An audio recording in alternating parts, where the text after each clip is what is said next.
Lesson 7. Anyone who has taken any sort of geometry will recognize the pi symbol that's frequently used there when learning how to figure out the circumference of a circle.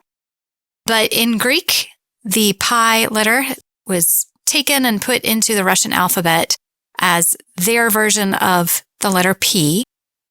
And it sounds like pe. So this letter sounds like an English P, but perhaps it's not as strongly aspirated. There's not quite as much of a pop to it. Would you say that? I was taught, yes, that there's a little bit less air. It's not as explosive. The point of this lesson is to say that this letter that looks like pi is the Russian equivalent of the English letter P. When you see this letter, think of the letter P. So let's do a couple of these practice exercises. What about that first one, Sergey? How would you pronounce the first one here?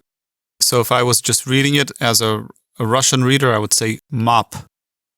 So with those Russian letters, we're trying to represent the English word mop just so you can get some reading practice. And what about number 2, Lucille? Pot.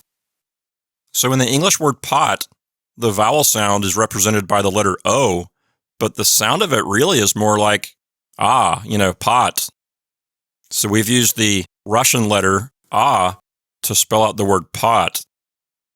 So in Russian, there's quite a bit of that vowels being pronounced not exactly how they're spelled, and that depends, I think, mostly on where the stress falls. So for instance, in English, like you said, in the word pot, even though it's an O there, the sound is more like an ah.